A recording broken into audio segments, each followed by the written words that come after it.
ಇಟಲಿಯಲ್ಲಿ 12 ton kit cat chocolate ಲೂಟಿ. ಪೋಲೆಂಡ್ಗೆ ಸಾಗುತ್ತಿದ್ದ ಬೃಹತ್ chocolate consignment ಮಾರ್ಗ ಮಧ್ಯೆ ನಾಪತ್ತೆ.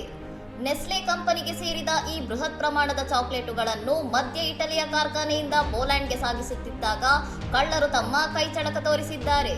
ವಿಶೇಷವೆಂದರೆ ಈಸ್ಟರ್ ಹಬ್ಬಕ್ಕೆ ಕೆಲವೇ ದಿನಗಳು ಬಾಕಿ ಇರುವಾಗ ಈ ಕಳ್ಳತನ ನಡೆದಿದ್ದು ಹಬ್ಬದ ಸಂಭ್ರಮದಲ್ಲಿದ್ದ ಕಂಪನಿಗೆ ಭಾರೀ ಆಘಾತ ನೀಡಿದೆ.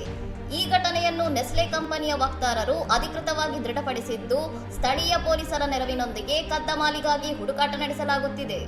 12 ಟನ್ ಅಂದರೆ ಬರೋಬ್ಬರಿ ಒಂದು ದೊಡ್ಡ ಲಾರಿ ಲೋಡ್ನಷ್ಟು ಚಾಕ್ಲೇಟುಗಳನ್ನು ಪತ್ತೆ ಹಚ್ಚುವುದು ಈಗ ಇಟಲಿ ಪೊಲೀಸರಿಗೆ ದೊಡ್ಡ ಸವಾಲಾಗಿ ಪರಿಣಮಿಸಿದೆ.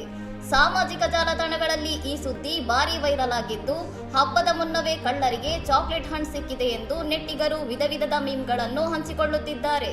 ಇನ್ನಷ್ಟು ಸುದ್ದಿಗಳಿಗಾಗಿ ನೋಡ್ತಾ ಇರಿ ಸೌರಂ ಟಿವಿ.